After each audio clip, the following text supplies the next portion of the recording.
the king, or was it the prince of Pan-Africanism strikes. I don't want you 304s. I don't want the BWs switching up on Dr. Umar now when he starts talking about this. Because they love it when Dr. Umar talking crazy about how black men are dating white women and black men need to do this and blah, blah, blah. And how it's our fault that the black community is in disarray and all this stuff. And all of that. They love it when Dr. Umar says that. But this, I'm gonna share. I like sharing videos like this to Dr. Umar, the other side of the game, because it'll be like feminists style be loving Dr. Umar, and I'll be like, you do know what Dr. Umar has said about feminists and the history behind the feminists. Anyway, let's listen to Dr. Umar talking to Nick Cannon, of all people, that polygamy was started by black women. Now, I know women are not, the BWs are not going to want to hear this. But let's listen, because isn't this your man? Isn't this your man? Ain't this your man? So let's take a listen to Dr. Ifat today. Let's take a listen. Because from a matriarchal perspective in African culture, Brother Nick, it was the women who created polygyny. It was the women who said that men are going to have more than one wife. And do you know why they did that? Because they came from a principle of Ubuntu. I am because we are. Yeah. I'm not winning unless my sister winning. Yeah. And since men die sooner than women on average, and of course they die because of war and other unnatural factors, we normally outlive by women. Right. We got to make sure the community is stable. And if we ain't got enough men to go around, the community won't be stable. And it's also that idea of tribalism, right? To where the man, if there's a successful man in the tribe, he wants to be able to take care of as many of the people in his tribe as possible. But from the matriarchal, it was the women who came to the men and said, you're going to take on more. Be your wife, right, but you're going to take on more than me. Yeah. You're going to, not because I want to share my man. She needs you, she needs you, and she needs you. Because the community needs it. Polygyny is not about personal preference. Right. It's about making sure all the children got a dad and all the women got a husband, because you know, like I know, because Black America suffers from a shortage of black males. Cemetery, penitentiary, right? So what do women do when they can't find a man of their own? I don't care how Christian they are, how Muslim they are, how Hebrew they are, they will share a married man. And one of the contradictions that black women have to deal with, who claim that they are not for polygyny, if you are not for polygyny, why is it we can often find single black women being the mistress to a married black man? If you are against plural marriage, how did you manage to end up as his mistress and he's married? So do you know what you're telling me? You're not against polygyny. You're against being accountable for it. You don't want nobody to know you are a co-wife. You see that? As long as it stays under the cover. Dr. Umar. but we got to deal with these issues. And as far as monogamy goes, and I'm going to do more research on this, Brother Nick, but my research has shown me there has never been a monogamous society on the face of this earth, only on paper. Those are facts. Don't get me wrong. You've always had men with one wife, but you have always had men with more than one wife. Because from a matriarchal perspective in Africa. Dr. Umar is spitting. He's actually, he's spitting facts here. I don't want the hoes switching up in the comments. I don't want y'all hoes in the comments switching up. Nope. This is your man. Now, I've often told people Dr. Umar be speaking some truth from time to time.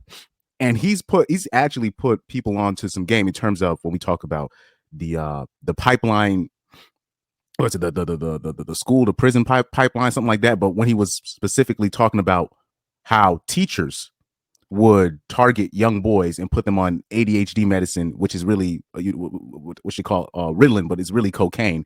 And they're basically drugging up your sons, and then they end up in prison later on in the future. And how like female teachers, but he was going off just white female teachers, but it's really female teachers in general. And I was almost a victim of that when I was a kid. So I can relate to that. So I can give him his propers on that end, because there's a lot of the thing. I'll say this, a lot of the things that people have talked about in the manosphere, I've heard Dr. Umar talk about this in like 2012, but he'll attack it on a racial standpoint, but not necessarily a gender standpoint. The stuff that you're talking about with the female teachers targeting young boys, he's been talking about that. I'll talk about bit like over 10 years ago, like literally over 10 years ago, he was talking about that.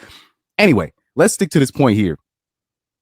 Everything he said was facts.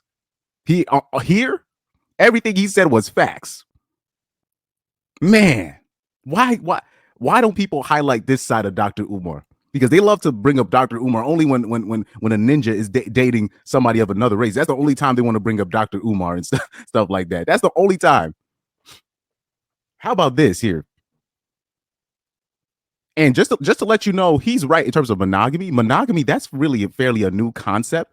Most of societies have not been monogamous.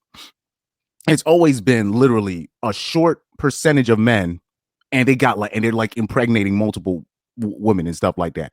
or you'll have a woman, and you see it in the black community having kids with multiple men. There's never like there's no monogamy. Only on paper. Only on paper. Now, what he I'm gonna have to we gonna have to play this again. I can't speed up the video because it's Instagram. Freaking culture, brother Nick. It was the women who created We'll dissect it since we'll have some time. polygyny. It was the women who said that men are going to have more than one wife. And do you know why they did that? Because they came from a principle of Ubuntu. I am because we are. Yeah. I'm not winning unless my sister winning. Yeah. And since men die sooner than women on average. And then during those times, you got to understand, you got wars and all that stuff. So it's not, you have like men were literally, if you look at the stats, particularly how rapid young men would die from war, it'll blow your mind. If you look at the stats behind it, it'll blow your mind. So the women didn't really have, you couldn't just be like, you need to only stay with me. You got like 304s now where, hold on. Let me pull up a tweet that I saw this morning that perfectly encapsulates what I'm trying to say here. I saw a tweet where it was perfect. It was perfect because there's this whole nonsense about watch this tweet right here. I want you to see this tweet. This is from that rabbit guy, son, I'm sleep. He said, I understand paying a chick bills back in the 60s. They used to ignore your other family. These new school women greedy. They want you to pay the bills and only have one girl. They want you to be this whole they want you to be a top percent man. Oh, you just have to be it. Or I'm not going to even bother with you. They want you to do all this today and then just be with one woman. What kind of shit? Bruh. Or it'll be like, remember when Shannon Sharp was talking to Monique on his podcast and Monique was like, nah, you need you an old woman that could do this. And I'm like, bro, Shannon Sharp is like, Shannon Sharp's physique. Shannon Sharp is not staying in shape like that just to be with an old bitch. with another 50 a woman his age. No, he's staying in shape so he can still attract the 20 and 30-year-old woman. Because a 30-year-old woman would be young to Shannon Sharp. So let's not always be like, oh, he's just looking for 20-year-olds. No, like Shannon Sharp would be cool with a woman in her 30s. That would be young for Shannon Sharp. Like guys like that, like, or you see like older men that are still in shape like this, they're not doing that for just one average broad that's been ran through by everybody. Because at least back in the day, you do all that, you pay the bills and all that, and she would even trip over you having a mistress and all that stuff. Now you have these 304s. They want you to do so much more than what the men did back in the day, and just be with one woman. Nah, no. We can't do that. Nope. Because a real man is not even finna follow those kind of rules.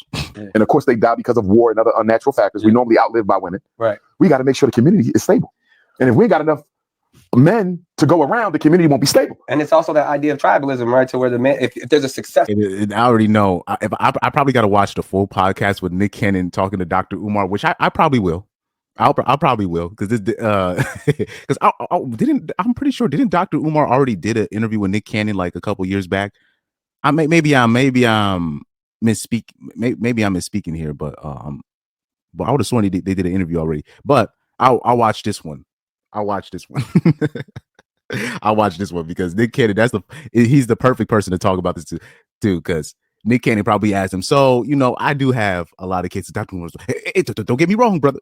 He probably did one of those things.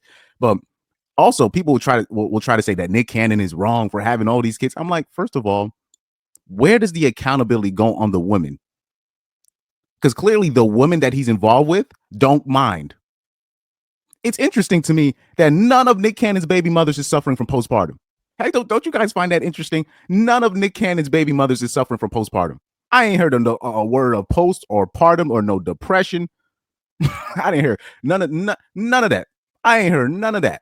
That's why I say postpartum depression really is a myth. But because if you want to say it's true, look at, it seems like postpartum depression only seems to happen to affect, men, like women that are dealing with men that they feel like they settled for. But that's a whole nother black pill road that I don't even want to go to. That's why I say the safest thing to say is postpartum depression is a myth. Because if we want to say postpartum depression is real, and we see the women that are saying that they want to, what they're going through with that, and really dissect that, a lot of people gonna get their feelings hurt. But anyway, let's continue. Successful man in the tribe, he wants to be able to take care of as many of the people in his tribe as possible. But from the matriarchal, it was the women who came to the men and said, "You're going to take on be your wife, right? But you're going to take on more than me. Yeah, you're going to not because I want to share. She needs you. She needs you, and she needs you because the community needs it.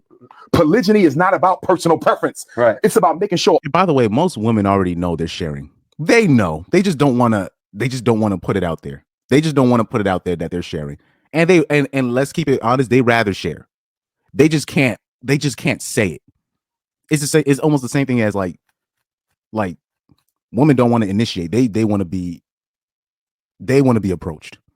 They're not gonna tell you, "I want to have sex with you," just explicitly. They just don't. They always want that plausible deniability. They always want to have the plausible deniability in their back pocket as a fail switch. A fail safe. I don't know. They want to have that in their back pocket to use in case of emergency. They always want to have plausible deniability as on their beck and call. All the children got a dad and all the women got a husband because like I know, because Black America suffers from a shortage of Black males. Cemetery, penitentiary, right? So what do women do when they can't find a man of their own? They start sharing. I will say this: you'll always ask a woman, "Have you ever?" They're always part of cheating. Women are always part of cheating. And I'm going to tell you why. You always ask a woman, they'll always be like, "Oh, have you ever cheated on a man?" They'd be like, "Never," which a lot of the time that'd be lying. But then you always ask them, "Have you ever been cheated on?" And they'd be like, "Yes." And then I'll be like, "Well, how about this? Have you ever been the mistress?" Meaning, have you ever been the side chick? Meaning, have you ever been the person that the man was cheating, who was cheating with? You were cheating with you, but he already had a main one at home, and you could act like you didn't know. But women will women will literally be on this app talking about we only can respect. Women can only respect men that are messing with multiple women. Those are just facts. Women only respect men that have multiple women. If you don't believe me, look how many times they be calling people incels online as a diss. They almost equate that to being gay. Literally. So what's the opposite of an incel? Nick Cannon. They can't call Nick Cannon an incel. They can't. They don't call Future an incel. They call Future a lot of things. They don't call him an incel. Right? They call Leonardo DiCaprio a lot of things. They can't call him an incel. And so women have been getting called out by that. So this is what they do. No, incel is a mindset. No. When they were calling people incels, you were making fun of men for not being able to get laid. So what's the opposite of an incel? A Nick Cannon. Those are the men that they respect.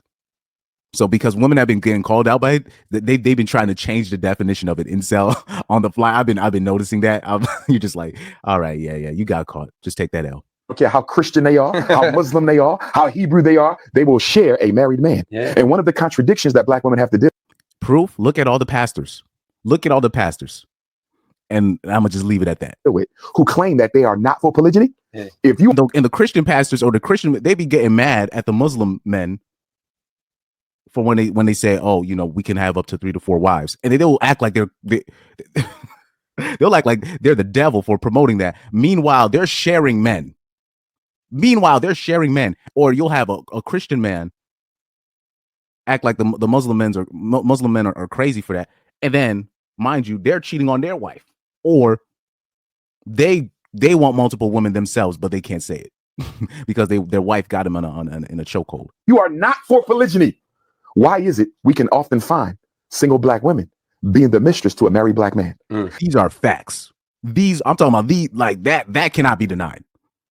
And then particularly when you're talking about Black women, oh man, I'm talking about, especially in today's age, but even back then, always a mistress to somebody, always somebody's side chick, and they didn't know. Especially today, because technically they have to share. In today's age, they have to share, because you take away just taking away, just off the numbers alone, they have to share. If you paired up every Black man and every Black woman, there would be 6 million leftover women without a mate. So now take away literally half of them are in prison. So you already take So you take that, then you take another percentage that are gay. And then they'll tell us you got to only be with one woman. What? Man, stop. If you are against plural marriage, how did you manage to end up as his mistress and he's married? So do you know what you're telling me? You're not against polygyny. You're against being accountable for it. You don't want. Yo. Ooh. But that's women for you. That's women for you. They just don't want to just put out there that they're sharing. Because if you're held accountable, okay, I'm sharing this man. You have no leverage over this man. They want to have that leverage of, but you're supposed to do. No. And even though they already know they're sharing, man, it's crazy. Want nobody to know you are a co-wife. You see that? As long as it stays under the cover. Dr. Umar. but we got to deal with these issues. And as far as monogamy goes, and I'm going to do more research on this, brother Nick, but my research has shown me there has never been a monogamous society on the face of this earth, only on paper. Don't get me wrong. He's not lying there, fellas. He's not lying there. I don't want people arguing with me in the comments. He's not lying there. Do your research. He said he's going to do more research on it, but his synopsis is correct. his synopsis is his conclusion is correct on that. Always had men with one wife. Or hypothesis, whatever. But you have always had men with more than one wife. Because from a matriarchal perspective. So these are facts. These are facts. These are facts. First of all, I got to download that Dr. Umar soundbite of him saying facts. Yo, Dr. Umar was spitting today, man.